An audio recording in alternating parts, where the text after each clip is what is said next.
Certains Camerounais doutaient sur la candidature du président Maurice Kamto.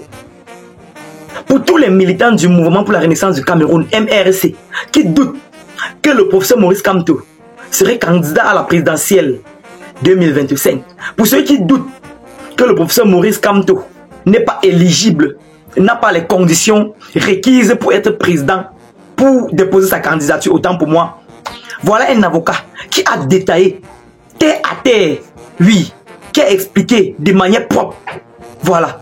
Vous doutez de quelque chose dont vous n'avez pas fait connaissance, hein? Allez faire les recherches. En tout cas, les gars, écoutez cet avocat. Il a détaillé simplement. Écoutez jusqu'à la fin. La vidéo n'est pas longue. Surtout, likez d'abord la vidéo pour envoyer un bon signal à l'algorithme YouTube. Vous connaissez, c'est la coutume dans cette page. Quand tu vois une nouvelle vidéo, tu likes d'abord. C'est pour envoyer un bon signal. Si on est ensemble, les gars, likez d'abord. Et puis, écoutez cet avocat qui déverse tout. Bien, ce jour, je voudrais intervenir pour donner un éclairage pour convaincre, n'est-ce pas, les militants et tous les sympathisants du MRC de ce que la candidature du professeur Maurice Kamto à l'élection présidentielle de 2025 ne souffre d'aucun nuage. Et pour le faire, je vais convoquer l'article 121 du Code électoral, n'est-ce pas, qui indique les deux modalités par lesquelles une candidature peut être présentée. La première, c'est d'être présentée par un parti politique disposant d'élus, soit au Parlement, soit dans les conseils régionaux ou municipaux. La deuxième modalité, c'est de se présenter, d'être investi comme candidat indépendant, mais à condition justement d'être présenté par 300 autorités émanant soit du Parlement, soit des conseils régionaux municipaux, soit alors par les chefs de premier degré. Alors, prenons la première modalité, l'investiture par un parti politique. Alors, est-ce que le professeur Kamto satisfait cette condition? Je dirais oui. Et à cet égard, le professeur Kamto peut être présenté aussi bien par le MRC que par un autre parti, n'est-ce pas, disposant d'élus. Alors, est-ce que par rapport à la présentation par le MRC, je voudrais dire que en 2019, le professeur Maurice Kamto a fait une sortie dans laquelle il disait clairement qu'en boycottant l'élection de 2020, il mettait en cause la possibilité pour le MRC de présenter les candidats à la future élection présidentielle. Mais là, on est en 2019. Or, en 2020, il y a eu de nouvelles élections municipales et législatives qui ont permis aux autres formations politiques, n'est-ce pas, d'avoir des élus. Entre-temps, entre 2020 et 2024, puisque nous sommes en 2024, il y a eu des évolutions qui font que des élus, des personnes qui avaient été élues sous la bannière d'autres formations politiques, entre-temps, ont rejoint le MRC. Et lorsque j'invoque cela, je voudrais solliciter la jurisprudence Aya Paul Abiné, n'est-ce pas, qui est un député, un député qui avait été élu, n'est-ce pas, sous la bannière du RDPC. En janvier 2011, il a démissionné du RDPC pour créer son parti, le People Action Party, et s'est présenté à l'élection présidentielle 2011. Les dispositions en vigueur étaient pratiquement les mêmes que celles qui sont contenues dans l'article 121 du Code électoral. La question de savoir est-ce que la candidature de Aya Paul Abiné était recevable alors qu'il n'était plus député du RDPC et que son parti venait juste d'être créé. Alors pour le cas Aya Paul Abiné est intéressant parce que justement la recevabilité de sa candidature a donné lieu à un contentieux. Le RDPC ayant attaqué sa candidature sous le prétexte qu'il était député du RDPC. Alors pour valider la candidature de Aya Paul Abiné, la Cour suprême, siégeant en lieu et place du Conseil constitutionnel, autrement dit c'est une jurisprudence opposable au Conseil constitutionnel, a posé deux principales règles. La première règle, c'était de rappeler les dispositions de l'article 15 alinéa 3 de la Constitution qui interdisent le mandat impératif. Alors d'après la Cour suprême, siégeant comme Conseil constitutionnel, cette disposition signifie que une fois qu'on est élu, et la Constitution d'ailleurs le dit à l'alinéa 2, on n'est plus député d'un parti mais député de la nation. Et dès lors, on est libre de quitter la formation politique sous la bannière à laquelle on avait été élu pour appartenir à tout autre parti politique. Donc, Aya Paul Abiné n'était plus député du RDPC à partir du moment où il a démissionné. La deuxième préoccupation maintenant, c'est de savoir quelle était donc le parti de Aya Paul Abiné au moment où il présente sa candidature à l'élection présidentielle. La Cour suprême y répond en constatant que, à la date de sa candidature, Aya Paul Abiné est un élu de la nation, mais un élu du PAP. Alors, cela veut dire quoi? Cela veut dire que si en 2019, en 2020, le MRC n'a pas d'élu, le fait que des députés, des conseillers municipaux aient démissionné leur parti pour prendre aujourd'hui une carte du MRC permet au MRC d'avoir des élus. Et pour il n'a besoin d'avoir une pléthore d'élus, un seul élu, n'est-ce pas, conseil municipal, député, suffit pour valider, pour permettre au MRC de présenter en son propre nom, n'est-ce pas, un candidat à l'élection présidentielle. Donc ce débat-là, c'est d'ailleurs la première modalité sur laquelle le professeur Kamto s'appuie, parce qu'à la date d'aujourd'hui, le MRC dispose de plusieurs dizaines de conseillers municipaux, n'est-ce pas, qui sont partis soit du RDPC, soit d'autres partis, n'est-ce pas, pour rejoindre ses rangs. Et les usages électoraux en vigueur au Cameroun veulent que pour se présenter à une élection politique, on doit signer une déclaration sur l'honneur dans laquelle on doit indiquer le parti auquel on appartient. Et donc, point n'a même besoin pour un élu de démissionner formellement de sa formation politique. Il lui suffit donc de se prévaloir de son adhésion dans une nouvelle formation politique. Et donc, en cas de conflit, seul prévaut la dernière option faite par l'élu. Ça veut dire qu'à ce jour, les autres élus qui n'auraient pas encore rejoint le MRC ont encore la possibilité de le faire et pourraient encore le faire jusqu'à la veille de l'élection présidentielle pour conforter davantage la possibilité pour le MRC d'investir lui-même son propre candidat. Deuxième hypothèse, c'est l'investiture par un autre parti politique disposant d'élus. Je crois qu'à cet égard, chacun sait que la candidature du professeur Maurice Kamto est portée aujourd'hui par une coalition qui est appelée l'Alliance politique pour le changement.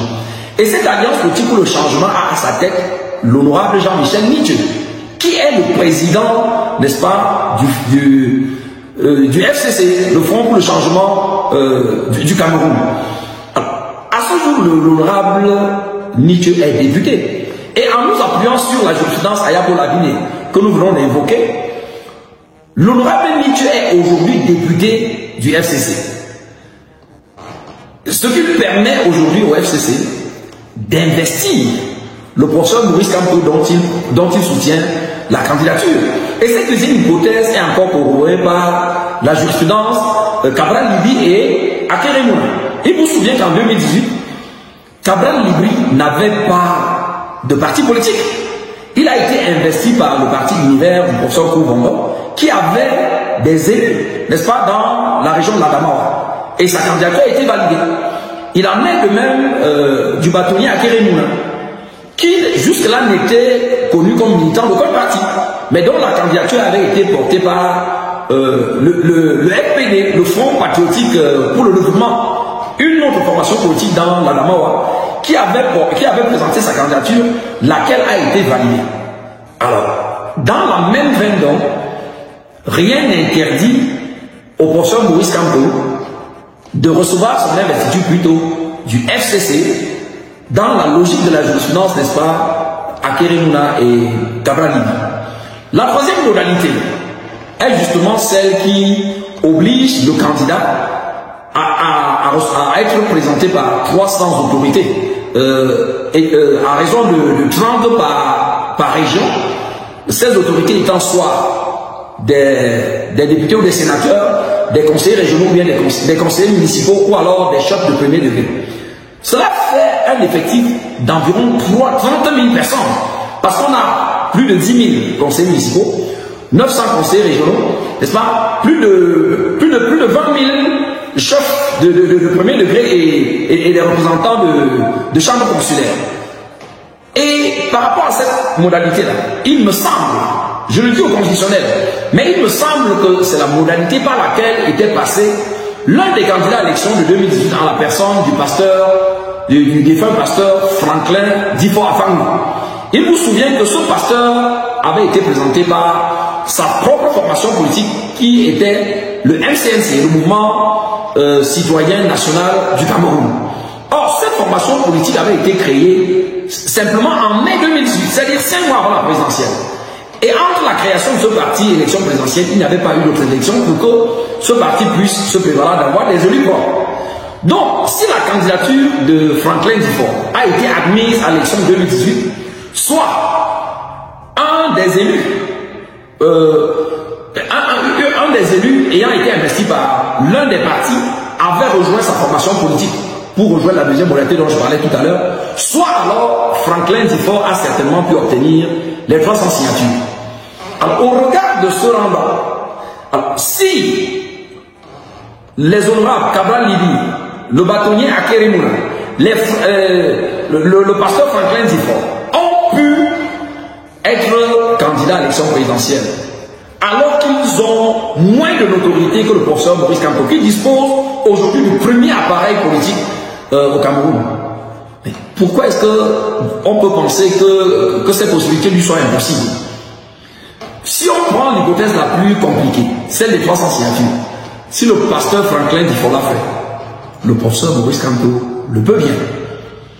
Si si par modestie, on ne peut pas présenter un candidat sur la bannière du MRC, le FCC est là. Mais en tout cas, la première hypothèse est bien acquise aujourd'hui au MRC. Le MRC dispose d'élus qui lui permet, ce qui lui permet de présenter en son propre nom un candidat. Je vais terminer cet éclairage en exhortant, n'est-ce pas, les autorités en charge du processus électoral du Cameroun à préserver la paix, la relative paix qui prévaut encore dans notre pays.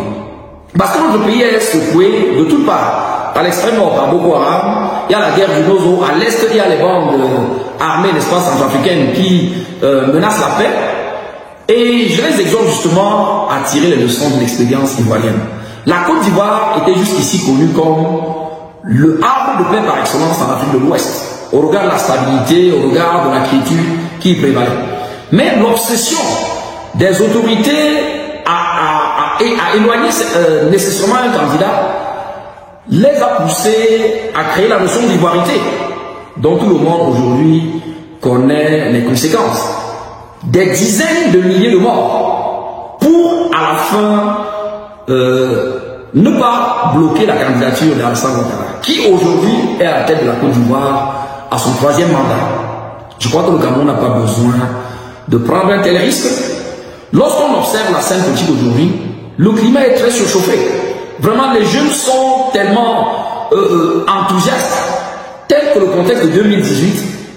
Il faut comprendre qu'il est très différent du contexte dans lequel nous sommes en 2025.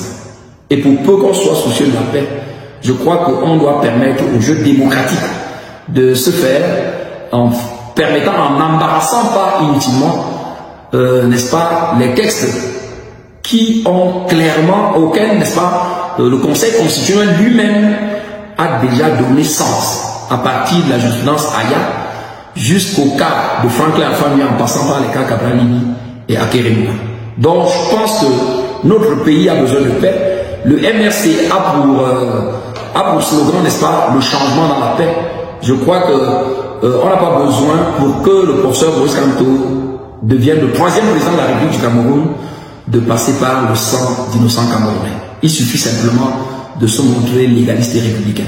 Je crois que c'est à cette condition, justement, que la paix qui est si chère à nous tous, n'est-ce pas, sera préservée dans notre pays. Et c'est un impératif vraiment à laquelle nous sommes tous conviés. Merci beaucoup.